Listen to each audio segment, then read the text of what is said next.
Muy buenas tardes a todos, mi nombre es Brian Regarte. En esta oportunidad tengo el privilegio de entrevistar a una gran profesional. Tuve la dicha de conversar hace unos días atrás y me pareció totalmente interesante poder dialogar con respecto a temas de interés en la misma sociedad. Les va a contar a qué se dedica. Ella es Maricel, así que te doy la bienvenida para que puedas contarnos un poco de vos. El micrófono es todo tuyo. ¿Qué tal? Bueno, muy buenas noches. ¿Qué te puedo contar? Así resumiendo, saqué básicamente dos carreras, educación y filosofía al mismo tiempo. En filosofía me especialicé en epistemología educativa, que crea un Ujú. campo de intersección entre la filosofía y la educación, que es la epistemología, y es la base de las didácticas. Y dentro de la epistemología he creado en mi propia escuela laboratorio, creé mi propia teoría epistemológica y pedagógica que se llama Interroles Cognoscitivos, que explica el conocimiento, el aprendizaje en una forma novedosa, después de Piaget, después de Vygotsky, después de los grandes nombres, ¿verdad? Entonces, logramos incluso cuestiones que no soñaba Piaget, como era acelerar el proceso de desarrollo intelectual en el niño desde los 2 años hasta los 12 años de edad en educación. Y en epistemología, entonces tengo epistemología propia también completa, con las preguntas básicas de la epistemología, que como sabemos la epistemología es la teoría del conocimiento, de cómo se aprende, cómo sabemos que un conocimiento es válido, cómo sabemos que es inválido, cómo sabemos que es objetivo, que no es objetivo, cómo sabemos, es decir, las grandes preguntas, cómo sabemos dónde se origina el conocimiento, si se hereda la inteligencia o se aprende la inteligencia, todos los grandes problemas de la epistemología. Entonces creamos un sistema nuevo epistemológico, latinoamericano. Qué interesante. Una Sí, larga carrera. demasiado, 30 años de maestra, de docente, desde niños de 2 añitos hasta ya profesora universitaria, ¿verdad? ¿Y Sí. actualmente está ejerciendo su Sí, en este profesión? momento lo que tengo es un taller de investigación con bebés para completar y para solidificar el campo epistemológico que pregunta esencialmente cómo se desarrolla la inteligencia, de dónde viene la inteligencia, cómo actúa, cómo sabemos que un conocimiento es válido, cómo se construye el conocimiento, cómo el ser humano llega a conocer, que son el campo de la epistemología, que es básico para la apologética, porque si no sabemos si no sabemos la forma de medir un conocimiento y saber si es válido o inválido, no podemos saber tampoco si tenemos una prueba o no tenemos una prueba de la existencia de Dios. ¿Ves? Todo está Exactamente. ligado, parece educación, pero no es solo educación, sino que también se liga al aspecto filosófico de la apologética. Cuando hablamos de filosofía, estaríamos metiendo en un terreno muy amplio, ¿no? La pregunta básicamente encierra la idea de qué es en realidad filosofía. ¿Qué entendemos nosotros el razonamiento cuando decimos algo es lógico e ilógico? Bueno, primero que nada, la filosofía es la reflexión sistematizada acerca de la vida, acerca del saber, acerca del conocimiento. Es una reflexión sistematizada, estructurada, racional acerca de todos los problemas y de todos los saberes, desde las ciencias exactas hasta las ciencias sociales. Todo pasa por la epistemología. Si no sabemos qué es verdad, no podemos saber qué es conocimiento. Si no sabemos qué es conocimiento, no podemos saber qué es verdad, porque la verdad se funda en la realidad. Entonces, si no tenemos esos conceptos básicos claros, no podemos tampoco acceder a la ciencia en una forma seria, ni al conocimiento de ningún tipo, ¿verdad? La lógica es una de las ramas de la filosofía, pero hay diferentes ramas de la filosofía. Tenemos la ética, es una rama, la metafísica, la lógica, la epistemología, la ontología, la estética, la filosofía política, y luego está la filosofía de todos los saberes, filosofía del derecho, filosofía del lenguaje, filosofía de la música, filosofía del arte, filosofía ya de la ciencia, de todos los saberes. Me quedé con eso de la realidad. ¿Se percibe a través de los cinco sentidos o es una construcción cultural? ¿Es una cuestión de interpretación? ¿Qué sería? Wow, el gran problema, la gran pregunta. La realidad tiene existencia propia, es ontológica, no Independientemente del individuo. independientemente de que el sujeto la piense. Ujú. Yo no necesito pensar en este lapicero para que él exista. El lapicero no necesita que alguien lo conozca para existir. Esta tacita no necesita que alguien la conozca para existir. Ella tiene existencia propia, pero esa ontología que le es propia, esa existencia de los seres existentes, esa ontología que le es propia, debe ser abordada epistemológicamente, es decir, debe ser abordada por el conocimiento. Entonces, en el conocimiento tenemos al objeto, pero no lo tenemos puro, siempre lo tenemos interpretado. Eso no significa que el objeto no exista en sí. Eso no significa que la realidad no sea un en sí. Eso no significa que la realidad no nos ofrezca estructuración específica que no la estamos imaginando. Está en ella. Está en ella, pero al mismo tiempo la interpretamos para asimilarla. No para inventarla nada más, sino para asimilarla. Entonces, ¿qué es la verdad? La verdad es la idea más adecuada que tenemos del objeto. No solo de objetos concretos como este lapicero, sino de objetos inmateriales. La mejor idea más adecuada que tenemos a los objetos, por ejemplo, matemáticos, por ejemplo, el objeto de la matemática, el objeto científico, el objeto del lenguaje, el objeto de todo el conocimiento, la idea más adecuada al objeto es la verdad. Por eso, cuando hablamos de un objeto como Dios, no podemos meterlo en un laboratorio, porque sería negar la propia estructura de ese objeto, que es una estructura Es espiritual. decir, que no lo podríamos someter a Exacto. un estudio empírico riguroso. Exacto. Ujú. Sería un Bien. error epistemológico, sería un error epistemológico. Sería convertir el concepto de Dios en algo que Él no es. Ujú. Porque Él no es físico simplemente, Él trasciende la física, absolutamente trasciende. No significa que no pueda moverse en el campo físico, pero trasciende absolutamente las limitaciones y la rigurosidad y las restricciones y podríamos decir, el simplismo del campo físico. Cuando Por usted eso no, menciona a Dios, ¿usted se refiere desde la perspectiva bíblica o filosófica? bueno, es que la Biblia no existe sin filosofía. Yo sé que esto es escandaloso para mucha gente que no conoce la filosofía. Entonces imaginan que son las vanas filosofías. No, una cosa son las vanas filosofías y otra cosa es el amor por la verdad, que es la esencia de la filosofía. El amor por la sabiduría. Y la sabiduría es el conocimiento de Dios. Así que la teología también puede enfocarse como una rama de la filosofía. Cuando hablamos de Dios, el Dios de la Biblia, sí, pero un Dios también filosófico, ambas. ¿Por qué? Porque cuando decimos que es omnisciente, que es omnipresente, que es omnipotente, que es santo, que es perfecto, tenemos que tener claro qué significa cada uno de estos conceptos. Lo tenemos que tener claro. Eso ya pasa por filosofía, por tener claros conceptos para poder definir al Dios altísimo, al Dios eterno, al Dios atemporal, al Dios trascendente en el que creemos. ¿Adhiere a la afirmación de que la teología sería una ciencia? Mm, ¿Qué pregunta? Una gran pregunta. Yo sí creo que la teología es objetiva, porque tiene el objeto claro, unitario, que es el objeto Dios. Sí es objetiva. Que es una ciencia, no, porque es mucho más que una ciencia. No significa que no tenga aspectos científicos como la investigación, el análisis, la concatenación de datos, el lenguaje específico, el objeto unitario, que son rasgos de una ciencia, claro que sí, pero es mucho más que una ciencia. El conocimiento de Dios es un conocimiento también vivencial, personal, y no es simplemente emocional, no es emocional solamente, es que la emoción está ligada al espíritu, el alma está ligado al espíritu.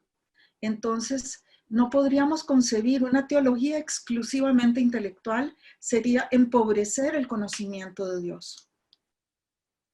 ¿Qué puede decirle a aquellas personas que cuando se menciona a Dios, la persona que está sesgada bajo esa interpretación de que Dios no se puede demostrar de manera empírica? ¿Cómo podemos nosotros demostrar la existencia de Dios?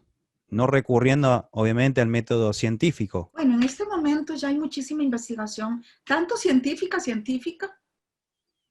como filosófica y metafísica. Bien. Entonces, y lógica también, por supuesto. Entonces, ¿Cuál ¿qué sería te la mejor vía para la demostración de la existencia de Dios? Bueno, existen diferentes argumentos muy sólidos. El argumento del ajuste fino es muy sólido. Por más que los científicos tratan de minimizarlo, es filosófica, cognitivamente y científicamente, es un argumento de muchísimo peso. El argumento cosmológico también tiene peso, no solo filosófico, sino científico también. Luego la lógica nos lleva a Leibniz, nos lleva a los grandes autores que también desarrollan el conocimiento y pruebas de Dios, porque no hemos trabajado el concepto de prueba, que es fundamental. ¿Qué es una prueba? Una prueba no necesariamente es algo que se lleva al laboratorio. Hay diferentes tipos de investigación, diferentes tipos de metodología científica y diferentes tipos de validación científica y cognitiva. Entonces, no todo tiene que ir a un laboratorio y no todo tiene que ser cuantificable. Lo que es esencial en la prueba es que la prueba tiene que estar adecuada a las características de su objeto de estudio. Esto es lo que es fundamental. Si vamos a usar método científico en un objeto que no es físico, obviamente eso es un error epistémico muy grave. Me decías que qué se les puede decir a estas personas, es que hay que darles un curso de epistemología. Es decir, no saben lo que es verdad, no saben lo que es conocimiento, no saben lo que es teoría del conocimiento, no saben lo que es epistemología, no saben lo que es filosofía de la ciencia. Entonces, cuando no sabes eso, tú crees que el método científico ya es una prueba de que un fenómeno es real. Pero el método científico, que por cierto está elaborado por un cristiano, Francis Bacon, como sabemos, gran cristiano, que elaboró el método científico y que propuso el método científico, sin embargo, es sumamente reduccionista, porque tú no puedes someter a fenómenos diversos. Por ejemplo, ¿cómo puedo yo someter la emoción que da la novena sinfonía de Beethoven y llevarme a la novena sinfonía de Beethoven a un laboratorio y decir, sí, Beethoven es un genio porque en un laboratorio se va a probar? Esto es un ridículo. ¿Cómo puedo probar el amor? Si yo puedo probar que el cerebro ejerce ciertas conexiones bioquímicas, eso es otro problema. Pero el amor en sí mismo, que también tiene existencia, ¿cómo lo llevas a un laboratorio? ¿Cómo llevas los números? ¿Cómo llevas una ecuación? ¿Cómo llevas un teorema? ¿Cómo llevas un logaritmo a un laboratorio? Es decir, eso son argumentos muy frágiles, muy frágiles. Solo niños pequeñitos pueden creer semejantes tonteras, perdonando. Y lo que es muy grave es que haya filósofos formados esgrimiendo ese tipo de argumento. Eso sí es muy grave porque se supone que hay gente ya formada que no puede estar en ese nivel, ¿verdad? ¿Dios es un ser falsable?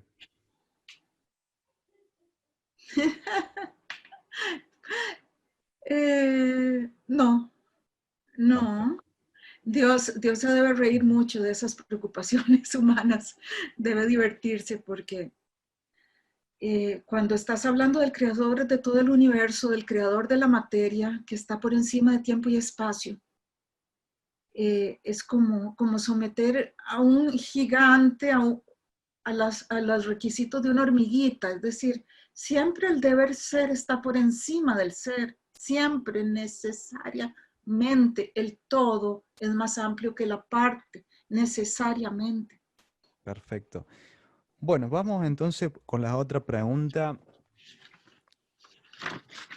¿Cuáles son las falacias que usted considera popularmente dicha por las personas, ya sea de cualquier sistema de creencias, no me estoy refiriendo solamente al ateísmo, sino como puede ser el agnosticismo o algún tipo de religión, ya sea, no sé, podríamos decir el yoga, el budismo, etcétera.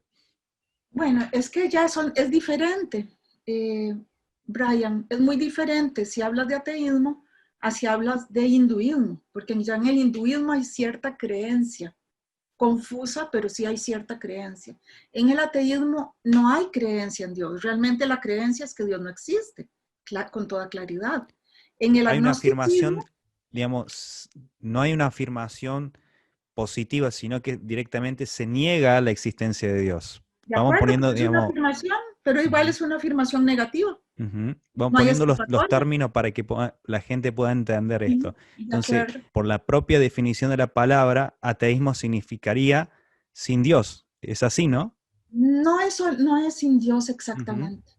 Eso tiene dos connotaciones. Una ujú, es sin Dios y otra connotación que es simplemente no lo conozco, que es más cercana al agnosticismo, ujú, no es puramente ateísmo. Y la otra definición es la negación consciente, clara, eh, palmaria, evidente de que Dios no existe. Es una afirmación de que Dios no ujú. existe y por lo tanto es una afirmación. Así que si hay esa afirmación, también tienen la carga de la prueba de esa afirmación, por supuesto que sí, aunque quieren escapar generalmente. Generalmente Eh, eso le acusan al teísta o al creyente que el onus probandi es aquel que afirma. Creo que también cuando se dice, supongamos de un caso, ¿no? De una mujer. Una mujer sabemos que tiene en su aparato reproductor óvulos. Si alguien dijese lo contrario, tendría que mostrarlo. Entonces, los negativos se pueden demostrar. Es por así, ¿no? supuesto, por supuesto, el modus tollens está especializado para probar negativos en lógica. Por supuesto, y cuando tú dices, por supuesto que es muy ingenuo tratar de escapar de esa manera, es de gente que no domina, de verdad no sabe de lógica, ¿verdad? Ahora, cuando tú dices A no es B o A es un no B, por ejemplo, Dios es un no existente, por ejemplo, eso es una Ujú. afirmación, la tienes que probar. No puedes escapar diciendo que no tienes la carga de la prueba porque eres ateo. No, no puedes escapar de esa manera, ¿ok? ¿Cuál era la pregunta? Perdón. ¿Cuáles son las falacias populares? Las falacias más populares, de Sí. acuerdo.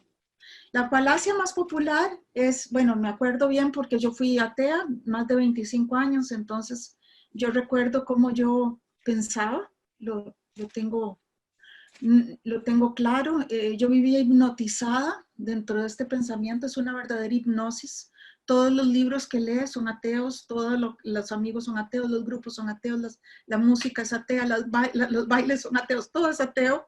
Entonces es una hipnosis que no te permite cuestionar esa posición con cierta solidez. La primera falacia es la falacia de la percepción. Solo lo que yo percibo existe. Si no lo percibo, no existe. Obviamente, eso tiene dos problemas muy serios. Uno es que las cosas sí existen aunque uno no las perciba. Por ejemplo, las estrellas, por ejemplo, la lógica. A es mayor que B, B es mayor que C, entonces A es mayor que C. Eso es lógica y existe y se sostiene y tiene validez y es conocimiento válido aunque yo no lo perciba. Las estrellas no las percibo y sabemos que existen. La misma ciencia no la percibo, pero existe. Entonces, es totalmente falaz, es una argumentación falaz, es una falacia. Por supuesto que las cosas no necesitan que yo las perciba o que las percibamos para existir. Ese es uno de los pensamientos que yo tenía cuando era atea. Otra era el positivismo cientificista, solo lo que se lleva al laboratorio existe, solo lo que es medible, cuantificable, matematizable existe. Por supuesto, es otra gran falacia, porque hay muchos, por ejemplo, los pensamientos existen no solo en el cerebro, es que existen como una realidad comunicable y esa como una realidad existente y comunicable. Y sin embargo, no la podemos ni medir, ni cuantificar, ni llevar a un laboratorio. Eso no significa que no exista. Entonces son como ingenuidades cuando uno es ateo. Te digo con mi experiencia de atea, ¿verdad? Ujú. De exatea, por dicha. Después, el otro cuentito de que si Dios existiera, no existiría el mal, porque Dios creó el mal. ¿De dónde sacaron que Dios creó el mal? Es decir, el hecho de que algo exista, de que esto exista, no significa que Dios lo creó. Tal vez lo creó el hombre, ¿no? Exacto. ¿Mm? El hecho de que una cosa Ujú. exista no significa necesariamente que Dios la creó. Falacia non sequitur, Ujú. falacia de inatingencia.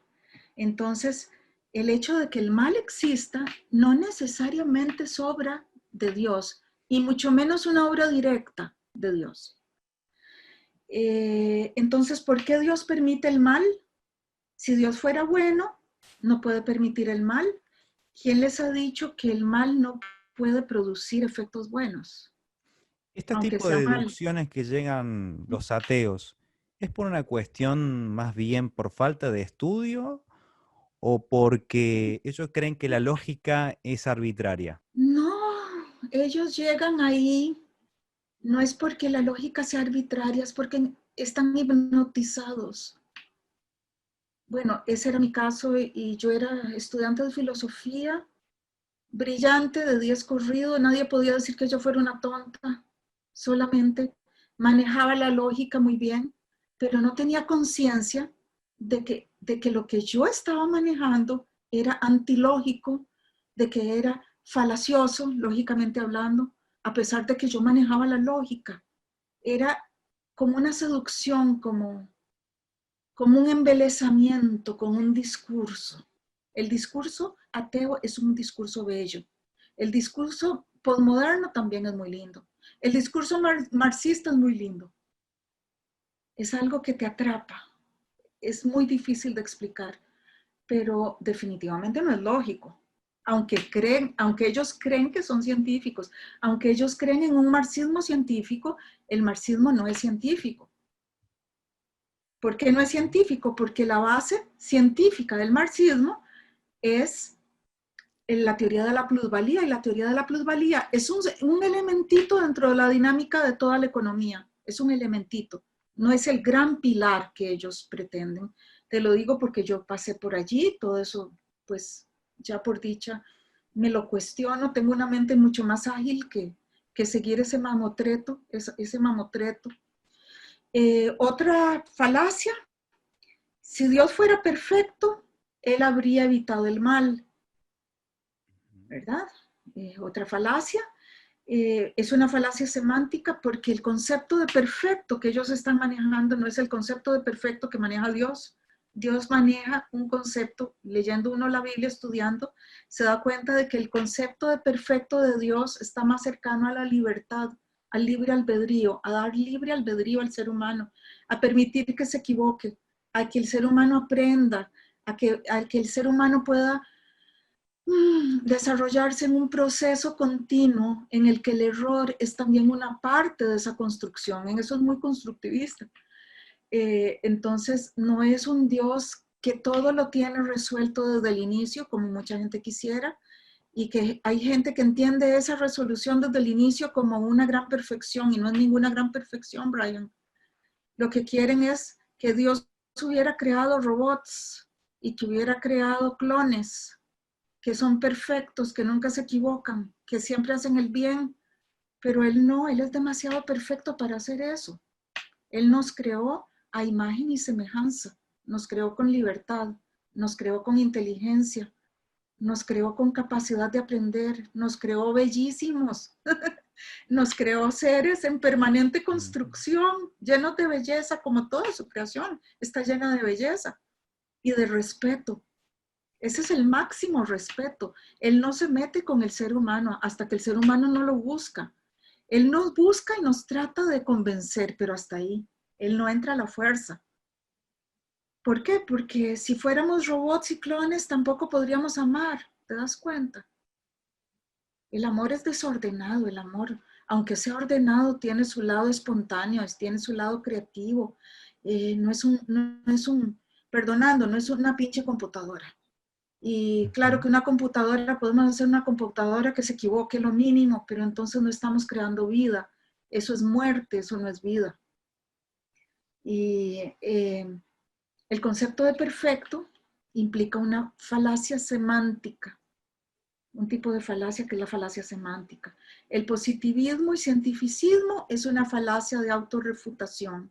¿Por qué? Porque si tú solo crees en la ciencia y solo crees que la ciencia es la exclusivamente dueña del saber y la que prueba el saber y que no existe más que la ciencia, esa misma afirmación no es científica, no la puedes llevar a un laboratorio, por lo tanto, tú mismo te autorrefutaste. Es decir, es una falacia de autorrefutación. Y la falacia de percepción es una falacia de composición. La percepción es necesaria para el conocimiento, pero no es suficiente. Es otro tipo de falacia. Una afirmación paradójica podría ser que yo diga, la verdad absoluta no existe. Porque en mi propia afirmación yo creo que eso es absoluto, pero estaría excluido. Entonces me contradigo yo mismo. Eso es una falacia de autorrefutación, Ujú, exactamente, de contradicción también se llama. ujú, Es decir, que tu argumento se cayó. Cuando hay una falacia, Brian, es porque el argumento se cayó, ¿verdad? Es decir, no ujú. sirvió. Es un argumento que hay que desecharlo, hay que tirarlo a la basura, así de sencillo. Es decir, uno está debatiendo con alguien con falacias y simplemente son argumentos que hay que mostrar que son falacias, porque toda falacia se cae por sí misma. No necesita que nadie la bote, ya ella sola se cae por sí misma. Entonces tenemos la falacia de la percepción del positivismo, cientificismo lógico, la permisión del mal, Ujú. la falacia semántica de lo perfecto. La permisión del mal es una falacia non sequitur. Podemos seguir porque son muchas. Yo tengo 32, una conferencia con las 32 falacias más populares ¿Podría dentro del... mencionarme una falacia de pregunta compleja? Mira, sería como, espérate para ver, eh, ¿verdad que Dios es bueno? ¿Verdad que Dios es bueno? Entonces, como es bueno, Él no va a permitir el dolor, porque a Él no le gusta el dolor y no va a permitir algo que no le gusta. ¿Hay diferencia entre una falacia y un sofisma? Sí hay diferencia, pero es muy parecido. El sofisma es mucho más amplio. Es mucho más amplio que una falacia. Una falacia es algo puntual, puntual, que tú puedes encontrar en un texto puntualmente. Un sofisma es hasta un estilo. Por ejemplo, cuando tú lees posmodernismo, estás frente a un estilo sofístico. Por eso es que los pobres filosofitos, muchos de ellos que no son tan filosofitos, ellos caen en esa trampa, ¿verdad? Caen en la trampa porque Tienden a negar siempre toda realidad objetiva, creen en el relativismo, si se puede decir así. bueno, esa es una, algunos, otros no creen en el relativismo, otros son un poquito más inteligentes. Ujú. Tenemos a un Horkheimer que es más inteligente, tenemos a un Rorty que es un poquito más inteligente, pero igual son falaciosos, igual son sofistas, son igualmente sofistas, solo que su sofística es un poco menos vulgar, porque el relativismo es absolutamente vulgar. Si todo es verdad, si todo puede ser verdad, pues entonces todo puede ser mentira. Y si todo puede ser mentira, entonces mi discurso también es mentira. Si yo estoy afirmando que no existe la verdad, entonces tampoco mi discurso es verdad, obviamente. Ese es un relativismo vulgar, pero está la sofística. ¿Sabes que hay una característica importante y es la retórica, Brian? El sofista habla hermoso y siempre fue así desde los griegos. Eso no es nada nuevo. Tú lees a Marx, tú Es lees el a arte Marx. del engaño. Sí. Es más que sí, es más que falacias, porque las falacias son puntuales, pero el estilo es mucho más amplio.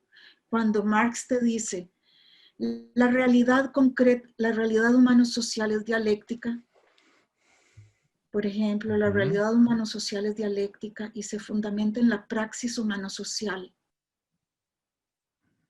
Y la praxis humano-social es el reflejo de las relaciones de producción en las sociedades, tanto desarrolladas como primitivas. Es siempre el reflejo de los modos de producción o de las formas de producción. ¿No suena mal? No suena mal, suena wow.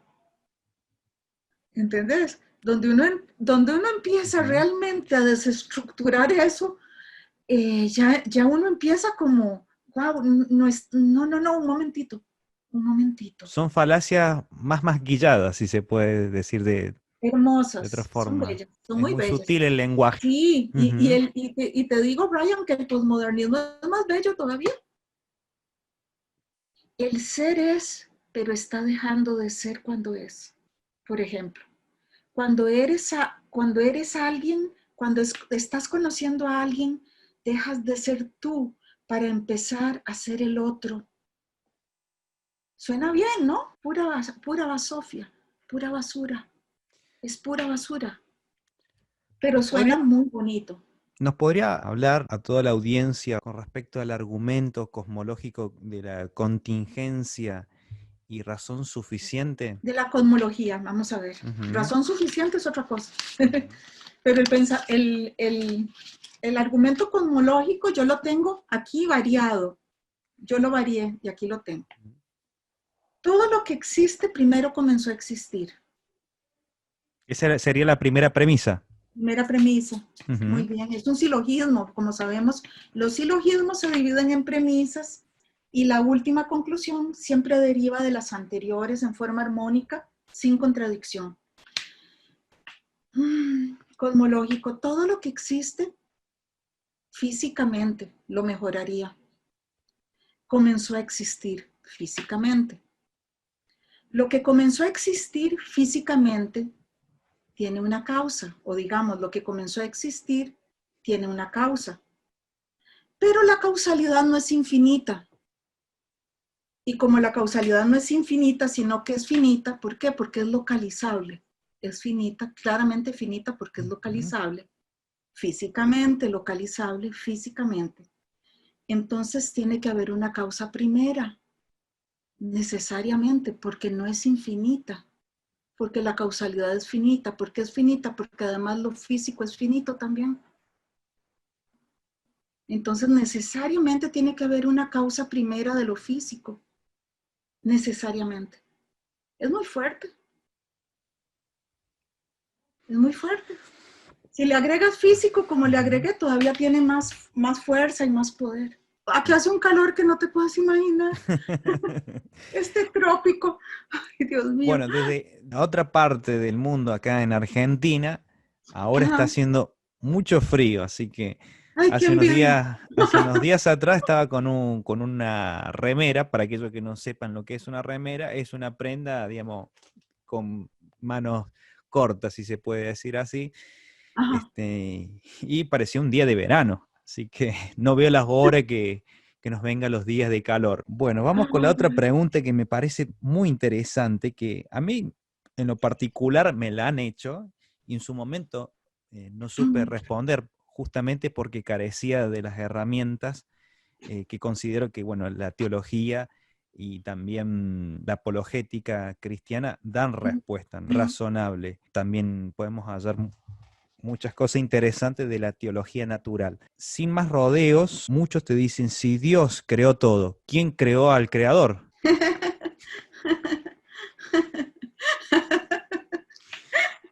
Parecen preguntas como de niño de sexto grado, de primaria, de mis alumnitos. Si Dios creó todo, ¿quién creó a Dios? Bueno, primero que nada, el hecho de que Dios, primera falacia, el hecho de que Dios haya creado todo no implica necesariamente que Dios tenga que ser creado. Porque todo empezaba a comenzar, todo lo que existe físicamente. ¿Recuerdas el argumento? Sí, todo lo que existe físicamente comenzó a existir, pero no sabemos cuáles son las leyes de lo que existe en otras formas. Y no podemos partir de lo que conocemos para negar que existen otras formas de existencia. Es decir, el hecho de que yo conozca este lapicero no implica que no existan otras formas de lapicero, que funcionen diferente, que existen en forma diferente. Entonces, si Dios creó todo, no significa que Dios tenga que ser creado.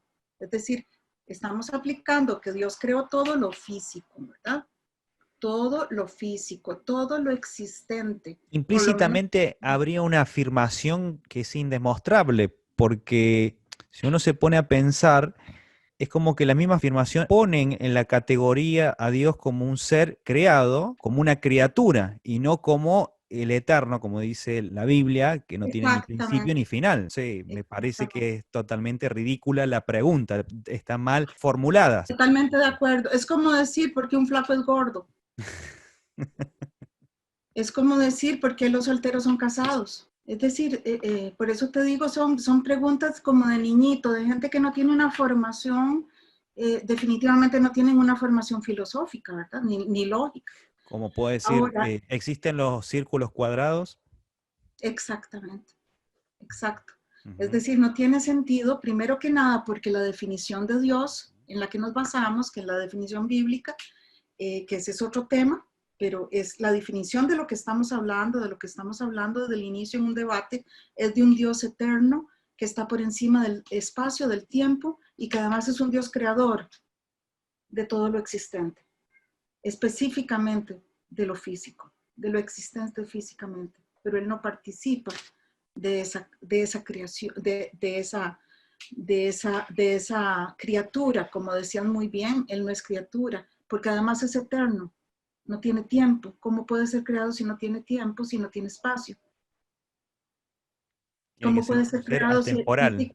Ujú. sí, ¿cómo se le puede aplicar la ley de la física, que es una ley de que todo comienza a existir, a un ser que no ha comenzado a existir porque es eterno, porque es atemporal y además porque es espíritu? Entonces, al ser espíritu, no necesariamente se le aplican las leyes de la física, es decir, no necesariamente comenzó a existir. Pero además, podría decirse, bueno, pero es que los ángeles también son espirituales y comenzaron a existir, son criaturas. Sí, de acuerdo. Los ángeles son creados y también son espíritu, de acuerdo, y pueden ser creados, pero no necesariamente todo lo que es creado es físico. Nadie ha dicho eso. Lo que sí hemos dicho es que lo que es creado comenzó a existir y lo que tiene un comienzo comenzó a existir. Pero no hemos hablado de lo que no tiene un comienzo, Brian. Entonces, Ujú. este argumento es aparatosamente, ruidosamente, se cae ruidosa y aparatosamente. Es muy frágil. Yo les recomiendo a los ateos, porque fui atea 25 años y porque Ujú. los amo muchísimo, que por favor se atrevan a escuchar, analizar, a dudar del ateísmo. Pero además, el ateísmo tiene contrincantes en este momento, Brian, como la ciencia misma, como la genética, como la biología, como la matemática, como la teoría de probabilidades, como la teoría de sistemas. Es decir, es que no es necesario solo la filosofía, es que toda la ciencia en este momento es algo maravilloso para los teístas, porque la ciencia nos está dando la razón.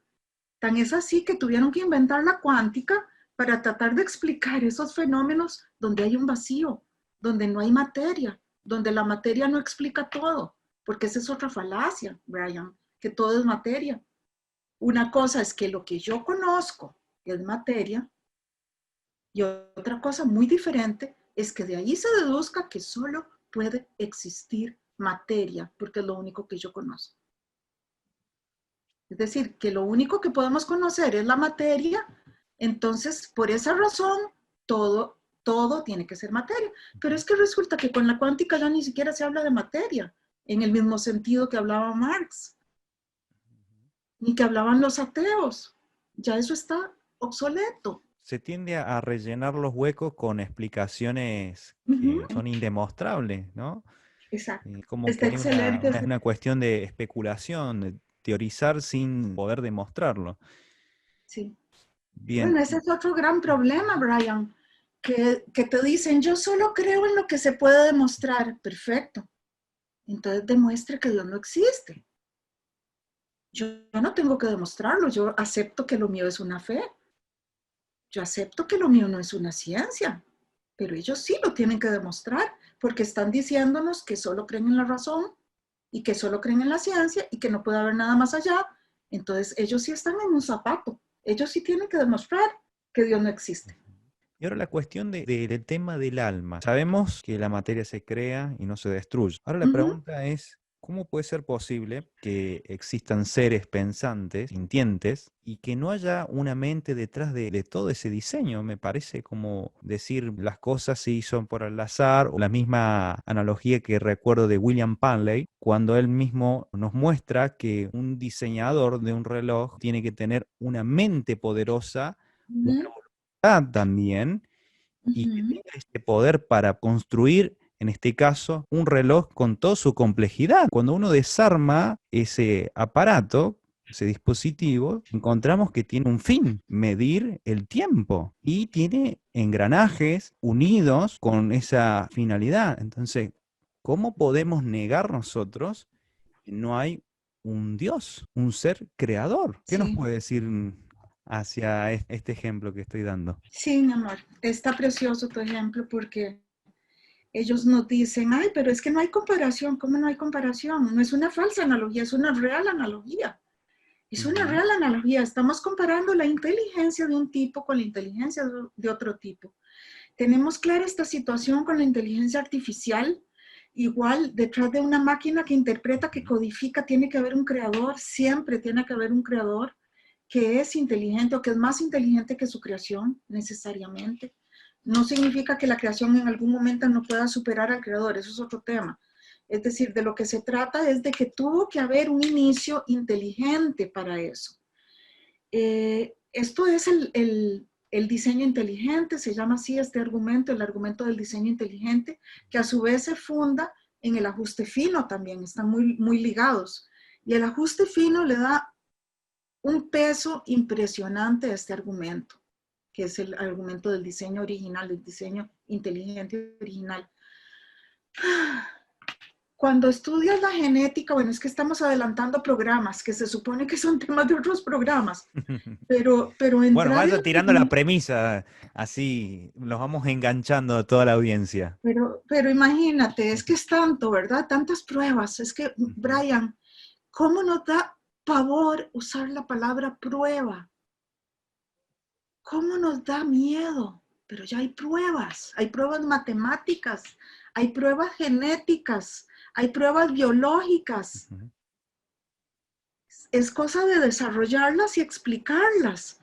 Pero sí, ya me metería en la genética, que ya es otro campo, pero hay prueba genética, te lo digo como epistemóloga, hay prueba genética de la existencia de Dios en la célula, en el funcionamiento celular, con el ARN y el ADN. Todo esto son pruebas reales. Qué miedo usar el término prueba. Qué Es como, miedo, ¿verdad?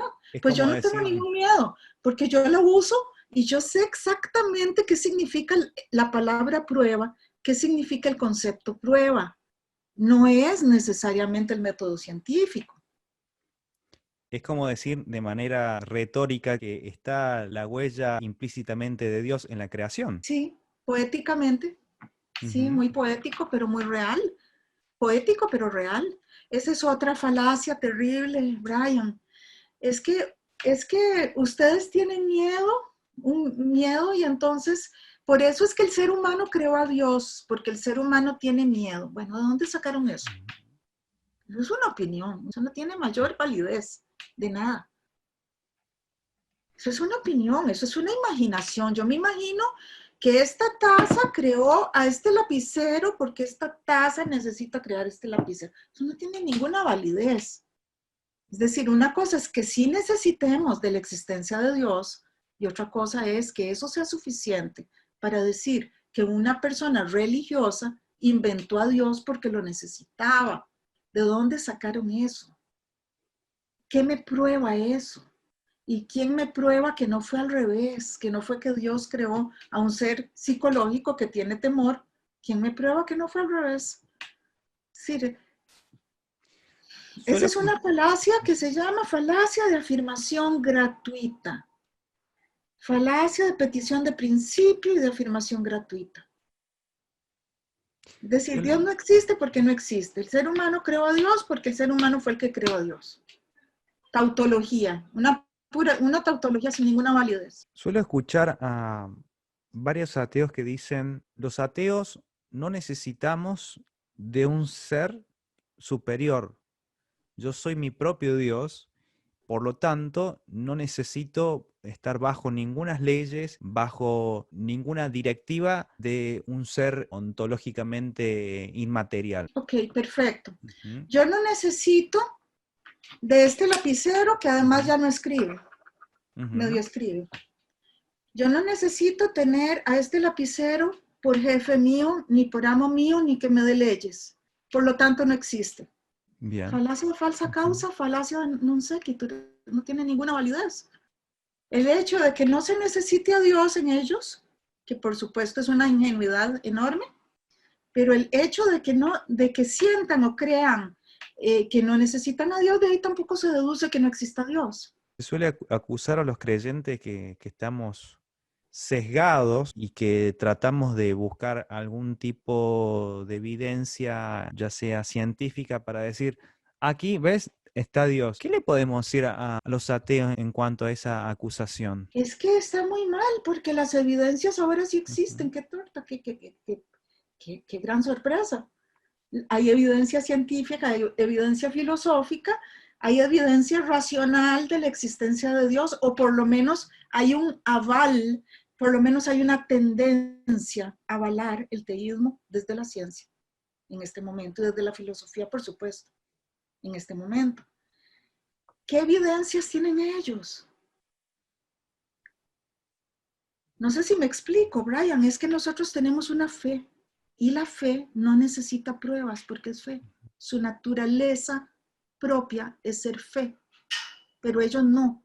Ellos tienen una ciencia, una racionalidad. Entonces el problema es que ellos se fundan en esa racionalidad sin jamás ser racionales, porque si fueran racionales, ¿cuál es la evidencia de lo que están diciendo entonces? Falacia de autorrefutación.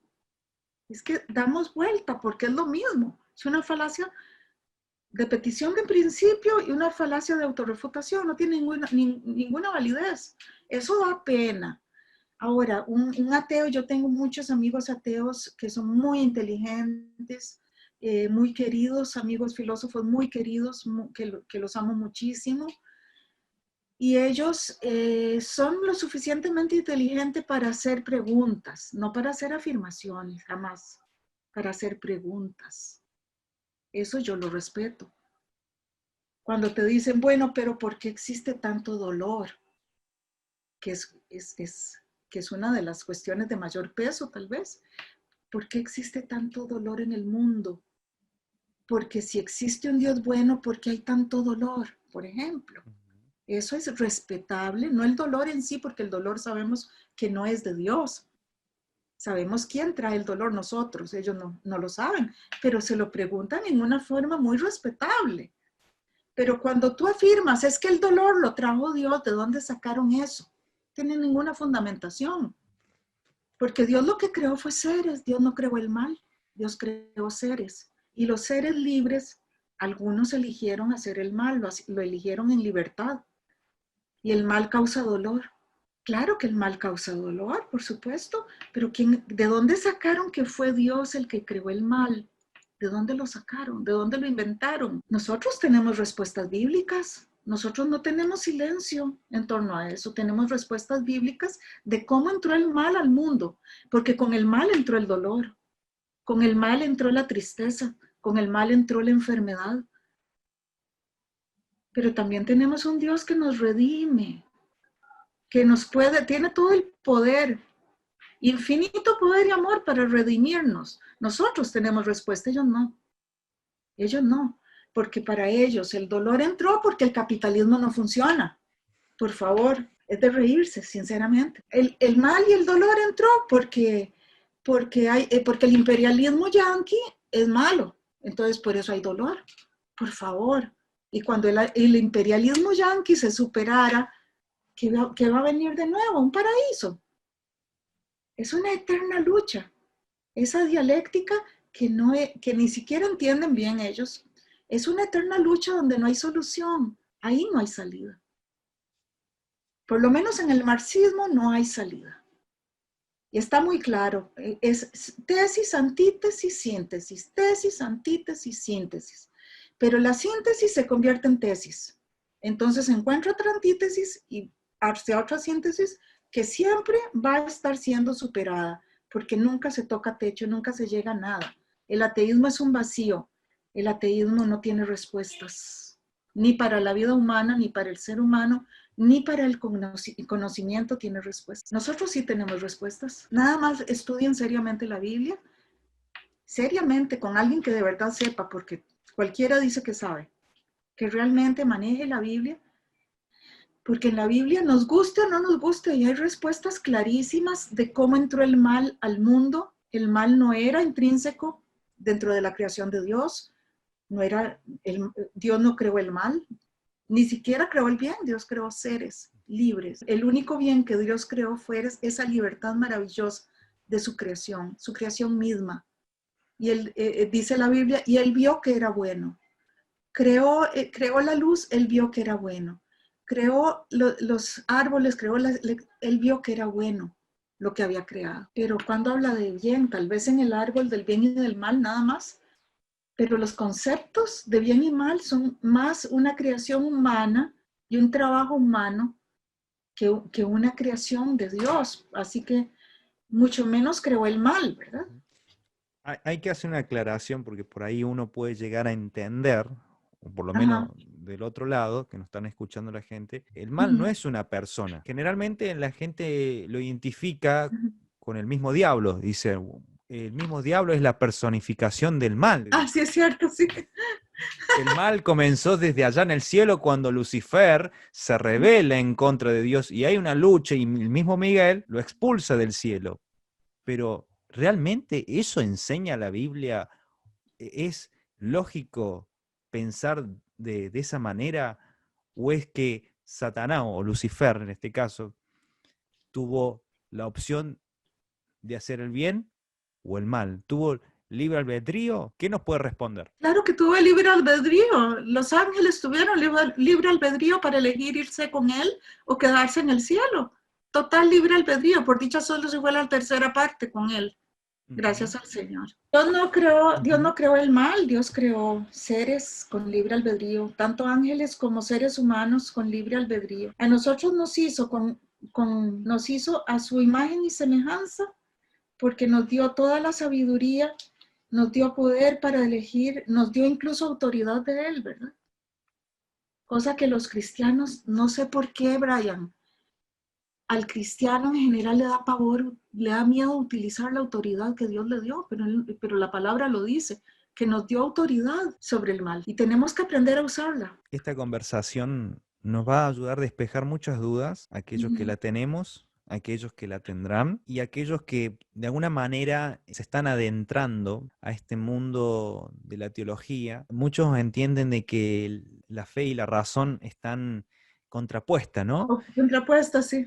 Sí. Pero es como tener un argumento reduccionista, es decir, solamente podemos hablar de la fe limitándonos, como en algún momento se creyó que el camino era por el lado del fideísmo, o ir al otro Ujú. extremo, racionalizar todo y no recurrir a la palabra de Dios. Habría que tener un equilibrio para tener un amplio espectro sobre esta realidad que estamos atravesados y que se puede percibir, como usted dijo, y que la verdad está constantemente mostrándose ante los ojos del hombre. Y otra cosa más que podríamos también tocar, el argumento axiológico, o Ujú. comúnmente lo llaman el argumento de la moral. ¿Qué es la moral? ¿Tiene que ver con la ética? ¿Son valores, principios? ¿Qué es en realidad? La ética es una rama extensa de la filosofía, muy extensa de la filosofía. La moral es una pequeña parte dentro de la ética. Eh,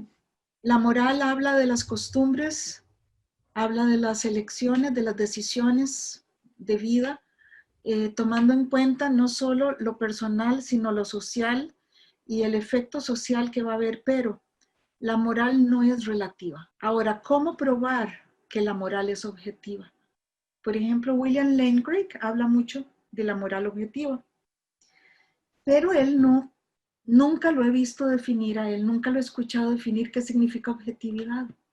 Entonces, ¿cómo podemos decir que la moral es objetiva si no hemos definido qué significa ser objetivo? Un ser objetivo. ¿Ok? La objetividad es una categoría epistemológica.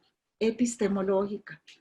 La objetividad es la adecuación con el objeto de estudio, la adecuación metodológica, la adecuación cognitiva, la adecuación intelectual, la adecuación incluso hasta sintiente de los sentimientos a un objeto, a su naturaleza, a sus características, a sus propiedades, a sus atributos. Eso es la objetividad. ¿Cómo podemos hablar de una moral objetiva? Tenemos que definir cuál es el objeto de la moral. La objetividad entonces tendría que ver con una cuestión totalmente independiente del sujeto. No, objetividad es una construcción del sujeto acerca del objeto. Ahí estoy de acuerdo, el referente, ahí estoy de acuerdo, el referente es el objeto, el medio. Todo el medio social es el objeto, ¿verdad? Todo el medio social es el objeto y todo lo interno es el sujeto, ¿verdad? Entonces, esta persona interna es el sujeto. Esta persona interna construye, epistemológicamente, construye formas de entender, formas adecuadas al objeto, ya sea físico, o sea un objeto imaginario, o sea pensamientos, o sea lo que sea. Siempre hay una adecuación al objeto, siempre en el conocimiento. La objetividad es esa cercanía, ese acercamiento a las características específicas del objeto, ¿ya? Por ejemplo, los bebés agarran esto así, un lápiz, porque no han construido objetividad. No conocen todavía las características del objeto, por eso no tienen todavía objetividad respecto del objeto, están construyendo esta noción. Cuando hablamos de ética, podemos hablar de moral objetiva. Sabemos que hay una moral universal. Eso sí, ok. Entonces, aquí estoy desarrollando teoría. Ok, existe una moral universal, Brian. Universal es porque está mal visto torturar a un bebé en China, está mal visto torturar a un bebé en Francia, está mal visto torturar a un bebé en Rusia, en Estados Unidos, en Costa Rica, en Argentina, en cualquier lugar. Eso es universal. ¿Significa eso que es objetiva? Tenemos que calcular cuál es el objeto primero. Tenemos que entender cuál es el objeto de la moral para poder decir que es objetiva, como lo dice William Lane Craig. Porque si no tenemos concepto de objetividad, no podemos tener concepto de una moral objetiva, Brian. Quisiera añadir un ejemplo, y usted me va a decir si es válido o no. Supongamos que una persona de Argentina considera que tomar veneno es medicina. Y en otra parte del mundo, ya sea en China, pasa lo mismo. La persona que pertenece a ese país cree lo mismo. Y otros de otros países pueden pensar que es trascender a un mundo espiritual que da efectos positivos, exactamente. Independientemente de lo que crean, no van a parar los efectos negativos del veneno. A eso es lo que me refiero, que independientemente sean del país que sean, les va a suceder la muerte. Eso para mí sería un claro ejemplo de objetividad. Sí, mi amor, pero ahí estás hablando de una objetividad física, porque tu referente es el cuerpo mismo. Pero cuando hablas de moral, ¿cuál es el objeto de la moral? El parámetro para decir que algo está bien o está mal, en este caso, sería las leyes internas que Dios ha puesto, que Él es el responsable de haber legislado esas leyes. Supongamos, para mí está bien violar a un niño y después, en otro caso, digo, está mal que una persona asesina a otro? ¿Bajo qué parámetro nosotros utilizamos que esto sea malo o esto sea bueno? Por ahí se dice, no, es una cuestión cultural, depende de dónde uno radique, se van a hacer distintos tipos de leyes, porque los países se diferencian en sus códigos, pero estamos hablando de que cada ser humano tiene la capacidad de discernir entre lo bueno y lo malo. Ahora Te puede podrían meter, puede meter su cuchara, como diría uno acá en Argentina. Mira, cada ser humano, el gran problema, como lo enfoca William Lane Craig, Ujú. es que la moral es objetiva, ¿ok? También es universal, Brian, también es universal. Yo creo que es muy claro que hay normas como... Una Ujú. persona que está limitada con una enfermedad a nivel psicológico, ¿puede percibir la realidad? No, Eso no implica de que deje de existir, digamos, la verdad, la exacto, realidad. exacto.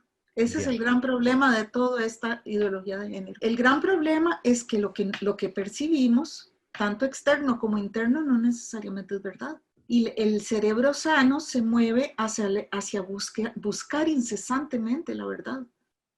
Entonces, cuando estamos hablando de la moral, ¿cómo podemos decir qué es la verdad en moral? Cualquiera de estos pobrecitos te va a decir, es que la moral es relativa, es que la verdad es relativa. No, no es relativa, es falso. La verdad no es relativa. Si no, pues entonces que cuando entran los ladrones se violan a la hija, etcétera, digan, ah, pobrecitos los ladrones que violaron a la hija, porque pobrecitos, pobrecitos no era culpa de ellos. No, por favor, es que la moral es, como diría William Laker, objetiva. Pero para poder decir que la moral es objetiva, es que nos metimos en un gran tema, Brian, porque Ujú. con vos que sos tan inteligente, me estás metiendo en temas muy inteligentes y muy interesantes, pero que llevan tiempo, porque para poder decir que la moral es objetiva, eso se las trae. Uno no puede simplemente decir, ah, William Lane Craig dice eso, está muy bien. No, es que tenemos que ir más allá. ¿Qué significa la Ujú. objetividad? La objetividad hace referencia a un objeto. ¿Cuál es el objeto de la moral? Es Ujú. el objeto de la moral es el bien y el mal. El reconocimiento y distinción y diferenciación entre el bien y el mal. Pero ¿qué es el bien y qué es el mal? Me, me quedé con, ¿Te me das quedé, cuenta? sí, me quedé con la idea, la problemática del mal. El mal puede tener dos tipos de respuesta, tanto intelectual y sentimental, ¿no? Uh -huh. Una persona que ha sido maltratado o alguien que ha tenido el infortunio de que se haya enterado de que un familiar fue asesinado, puede llegar a decir, bueno, Dios no existe, por lo tanto, ¿dónde estaba Dios cuando sucedió Ajá. eso para Uh evitar -huh. todo eso? Ya lo venimos hablando. La cuestión sentimental. Esa persona está tan entregada al dolor que no puede llegar a razonar, ¿no? Muchas veces Exacto. cuando alguien está pasando por un duelo, no te pones a pensar, bueno, se dio de tal manera. No, esa persona tan dolida que no requiere de una respuesta razonable, pero después cuando ya ha pasado el tiempo, se pone a razonar y dice, y Dios no estuvo en ese momento, por lo tanto, Dios no existe. Y llegan a esa conclusión que, bueno, obviamente nosotros dos vamos a disentir con esas afirmaciones, ¿no? La respuesta razonable, ¿por qué Dios permite el mal? ¿Qué tipo de beneficio lograría Dios dejar que exista el mal? Bueno, bíblicamente hay diferentes respuestas.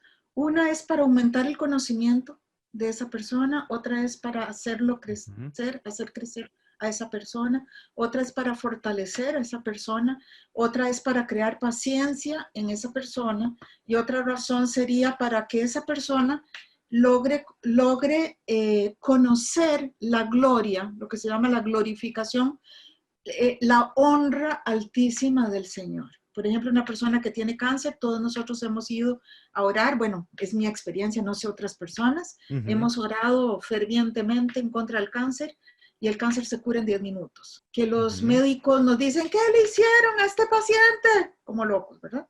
Porque la ciencia no les explica lo que allí pasó. Los que quieren negar a Dios dicen, ah, no, es que fue la energía que, por favor, la energía. La energía que no piensa, que no siente, que no escoge, que no elige, que no piensa, que no es nadie, que no es persona, que no es nada, es una cosa amorfa. Esa eligió que se curara el cáncer. Y hay mucha confusión de eso, también de la energía, que hay gente que cree que Dios es energía, cuando Sí, sabemos que, bueno, pobrecitos, pobrecitos, es una persona. están Ujú, perdidos en...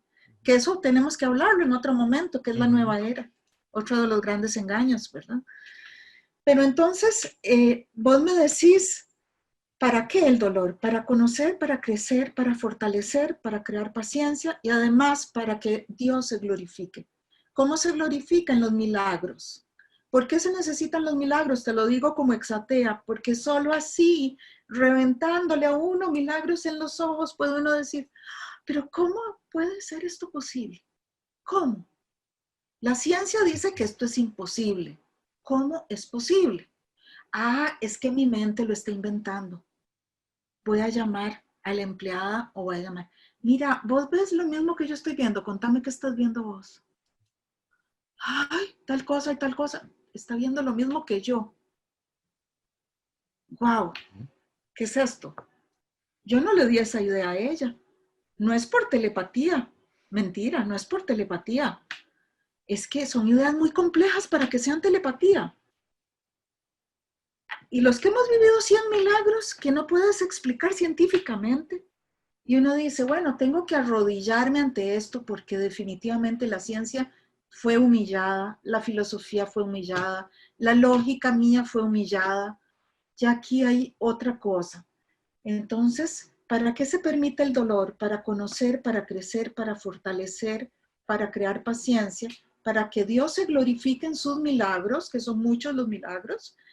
Y otra razón es para que conozcamos a un Dios lleno de amor, que no es un alcahueta, eso sí. Justo se me venía a la mente una frase de un gran célebre, Cecil Levius, creo que lo estoy Ujú. pronunciando mal. Él decía que mi argumento contra Dios era que el universo parecía tan cruel e injusto. Pero ¿dónde tengo yo la idea de justo e injusto? Un hombre no puede llamar una línea torcida a menos que sepa lo que es una línea recta. Digo, Exactamente. ¿cuánta verdad tiene esta frase? Que a pesar de que no lo tengamos ahora presente a este gran apologista, Ujú. pero los que nos dedicamos a hacer apologética, nos damos cuenta de cuánta razón tenía ese hombre, ¿no? Claro, porque lo injusto y lo cruel es lo contrario de lo justo y de lo benigno y de lo bueno y de lo bondadoso y de lo amoroso, obviamente. Y tenés toda la razón que son referentes, que usan ateos que dicen, ah, es que su Dios invadió cruelmente a España, es que su Dios invadió. Entonces no era que no existía, ¿cómo es el asunto? Por un lado. Y por otro lado, mira, Brian, es que realmente es muy divertido. Hablar con ateos en general es bastante divertido. Y por otra parte, ¿quién les ha dicho que las crueldades que algunos españoles que los sacaron de cárceles y los tiraron en América, que esa crueldad significa cristianismo o que tiene alguna ligera, lejana relación con el cristianismo? Porque una cosa es la religión y otra cosa es el cristianismo. Ujú. Entonces, la religión es una institucionalización de la fe, una ritualización estructurada y además estructurada de acuerdo con intereses políticos. Es totalmente otra cosa que la espiritualidad y que la fe. Entonces, esa es otra falacia. Una cosa es la cristiandad, que es lo que hizo los movimientos cristianos, y otra cosa muy diferente es el cristianismo. Es como comparar el estalinismo con el marxismo. Es Ujú. exactamente lo mismo. Exacto, exacto. Igual que cuando sacan estas ideas de que Dios es injusto porque mandó a su pueblo a asesinar a otros pueblos para ingresar a la tierra prometida, entonces Ujú. dicen, bueno, pero en esos pueblos, ¿qué habían? Ancianos, jóvenes, niños, bebés. Entonces, ¿cómo puede ser que un Dios tan macabro pueda asesinar, que mande a su propio pueblo? No dice que en su palabra no matarás, y por otro lado dice que los manda a matar a otros pueblos. Entonces llegan esas conclusiones absurdas ¿cómo ellos pueden ponerse en lugar de juez y decir que esas personas que estaban viviendo sean, Meritorios de la vida. claro, es como que lo toman. No saben ni quiénes eran, pero nosotros sí Ujú, sabemos, porque dentro del contexto bíblico no eran simplemente pueblos, exacto. eran seres de mal, no eran Ujú. solamente pueblos bonitos, los cananeos, los filisteos, Es qué que los ponen en preciosos. calidad de víctimas y no como Sí, victimarios. exacto, no como victimarios, porque ellos nunca han conocido lo que esa gente hacía. Ujú, Es como exacto. los indígenas buenísimos, los indígenas son santificados. Conste que yo amo a los indígenas, no te Ujú. imaginas cómo los amo, en sus cosas bellas, en ese amor a la naturaleza, en tantas cosas bellas. Pero también los indígenas, los incas, por ejemplo, era claramente los sacrificios al sol en los que ofrecían a niñitas, las abrían vivas y les sacaban vivas el corazón latiente. Eso a mí no me vengan a decir que eso es etnología, que eso es multiculturalismo. Por favor, no, váyanle con esas ingenuidades a gente ingenua. Pero nadie que esté en ese lugar, ni aquí ni en cualquier cultura, se siente feliz de estar ahí, de lo que le están haciendo. Ningún niñito, ninguna muchachita. Lo vemos en Ifigenia también, en los griegos. Prácticas fascistas. Los niños con síndrome de Down hay que matarlos. Los chicos, antes de que nazcan mejor, puro aborto, son prácticas fascistas. No estoy diciendo que fueran sistemas políticos fascistas, pero son prácticas fascistas. Entonces, cuando defiendes eso, ¿cómo vas a llamarle fascista a alguien? Es un ridículo. Cuando defiendes el aborto, ¿cómo vas a llamarle fascista a alguien si eso es una práctica fascista? Pero bueno, el bien y el mal, todo un tema, todo un tema, todo un tema que nos podría tomar 2, 3 horas. Ujú. Es muy ¿Qué es el bien complejo. y qué es el Ujú. mal? Para llegar a la objetividad de la moral como un ente objetivo, o por lo menos plausible de ser objetivo. Vamos con las últimas preguntas, así ya Ujú. después los dejamos Me ha para sacado otras el jugo, próximas Brian. entregas. Brian, tú siendo un niñito jovencito de 26 años, me has hecho preguntas más interesantes que muchísima gente de edades de 60 y 50 años, así que muchas gracias. Me encantan estas entrevistas con los jóvenes así brillantes, me encantan. Hace poquito tuve una también, muy Ujú. interesante. Yo creo que vengo a representar a aquellas pequeñas voces que muchas veces no se animan a hacer preguntas porque consideran es una tontería preguntar estas cosas. Pero yo digo, anímense, Claro. pregunten. El sabio pregunta, se saca Ujú, las dudas, como diría acá en Argentina. Entonces, ujú. no hay preguntas tontas. No Hay existe tontos que no preguntan. eso. Muy bien. Pero bueno, de esa manera aprendemos. Había una frase que decía un gran filósofo, yo sé que no sé nada y sé que en el mundo del saber es tan amplio, es tan infinito, que gracias a Dios nos dio el conocimiento para que podamos compartirlos con los demás y también que podamos crecer. ¿Por qué no decirle al joven, ven con nosotros y conversa, para que también aprenda y que después las futuras generaciones puedan de alguna manera enseñarles a sus hijos y que puedan heredar este conocimiento que yo Por creo supuesto. que es tan rico que no lo Sí, podemos reemplazar con ningún tipo de dinero. No tiene precio. La verdad sí, señor. que la sabiduría no se puede vender. Y si tengo que comprar, voy a comprar la Biblia para poder aprender. Amén, amén. Yo soy la verdad, el camino, la verdad y la vida, dice Cristo Jesús. Amén. El camino, la verdad y la vida. Ese pasaje bíblico fue tan clave para que yo me pueda dar cuenta de que sí existe la verdad. Juan 14:6. Así Dije, es. wow, el mismo Jesús tuvo contacto con el ser humano y desafió a todo el mundo. ¿Quién puede decir este tipo de afirmación? No lo dijo Mama Gandhi, no lo dijo Mahoma, ninguno Ujú. de ellos. Decían, busquen la verdad, pero nadie se Exacto. atrevió a decir, yo soy el camino, la verdad y la vida. Nadie viene al Padre si no es por mí. Sócrates solo se atrevió a decir, yo solo sé que no sé nada, siendo muy Ujú. honesto, como era un gran filósofo honesto. Pero nadie pudo decir yo soy Dios, solo él. nadie más. Los demás son inventos del ser humano. Buda, todos esos son... Buda se murió comiéndose un pollo, ¿verdad? Se le atravesó un huesito. Jesús tuvo el atrevimiento, pero ¿por qué? Porque él mismo es la verdad, no es que nadie se lo contó. Exactamente.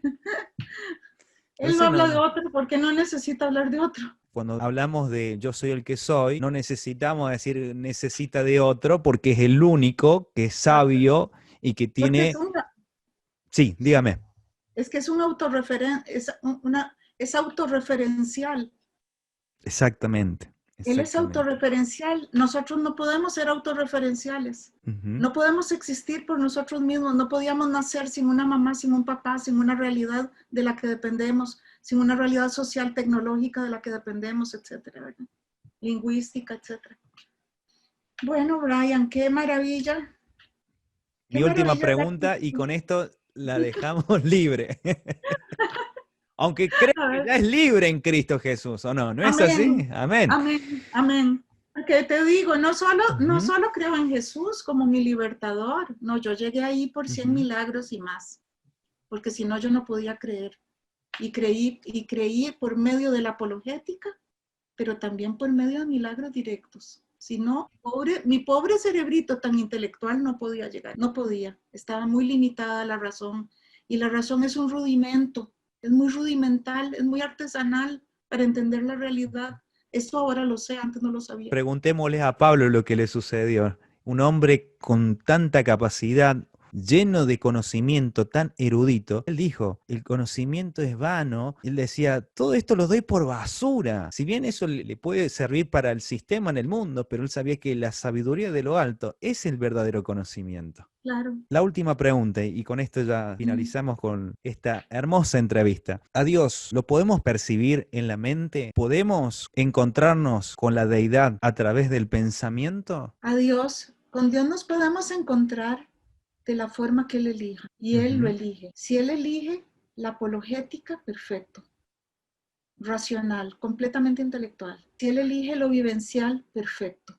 Él lo elige, porque es una relación personal y diferente con cada uno. En el caso mío, un día te contaré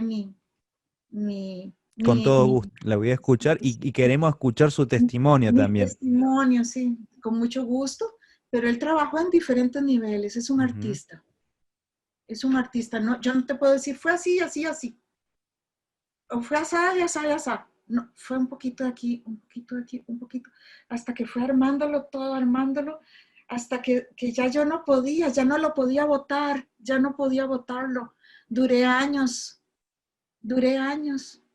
Yo tengo una vida como de 11 personas. Mi vida es como de 11 personas.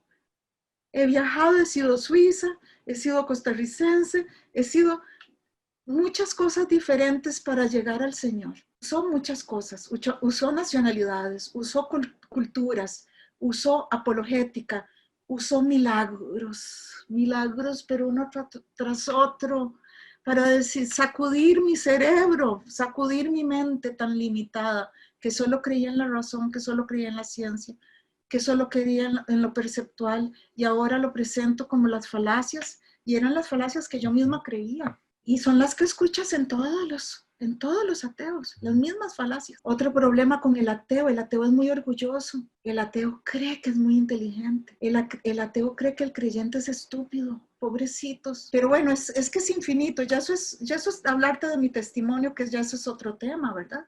Marisela, te agradezco por esta oportunidad que me das a mí y también de darnos la oportunidad a todos de poder ingresar a este mundo del conocimiento de lo que es la filosofía a través de tu persona. Te agradezco por esa hermosa decisión de seguir a Jesucristo.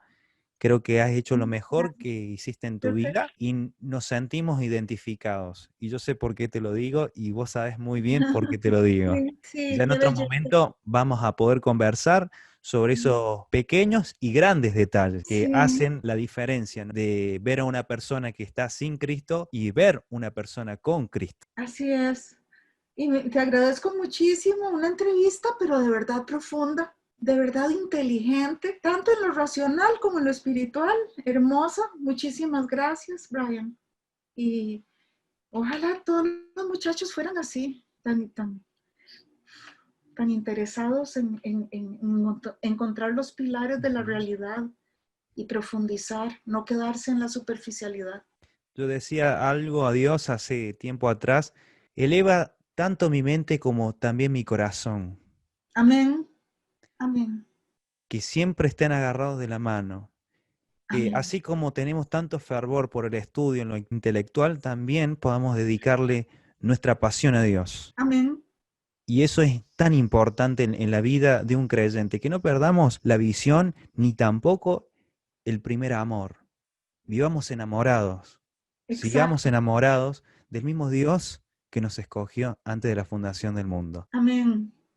Y que nos ama infinitamente. Y te A toda agradezco hora. de nuevo y te lo voy a seguir agradeciendo. No sé, capaz que tenga que hacer una grabación y ponerte las copias, porque es tanta el agradecimiento que tengo que realmente nunca pensé que íbamos a tener un tipo de conversación como esta. Y quién diría, Brian hablando con una gran persona Tú también intelectualmente. eres una gran persona, Brian. Nada más que todavía tienes que descubrirlo en el Señor. ¿Quién eres? ¿Cuál es tu Ujú, destino y tu propósito? Que debe ser sumamente grande. Con solo hablar con ujú, vos me doy cuenta de que no sos un muchacho común y corriente. Así que el ujú. Señor te bendiga, te guíe Amén. en ese destino especial que tienes. En Amén. el nombre de Amén. Cristo Tenemos Jesús. identidad en Cristo y eso lo sabemos en el momento que el Señor nos tomó. Nos cambia Ujú. la vida. Así es. Volvemos a nacer, nacemos de nuevo. Quiero Bueno, pedirte unas últimas palabras que puedas dirigirte a la audiencia, a todos los jóvenes que te están escuchando seguramente. Alguna palabra de aliento, una palabra de reflexión, de exhortación. Sentite libre, como te dije en el principio, te escuchamos. bueno, no quiero ser regañona, pero estos muchachos, bueno, ustedes viven en una época muy difícil. Es una época en la que es normal burlarse de los demás, en la que es normal minimizar y descalificar a los demás, en la que es normal dedicarse a los videojuegos, dedicarse a la televisión, dedicarse a puras chucherías, comer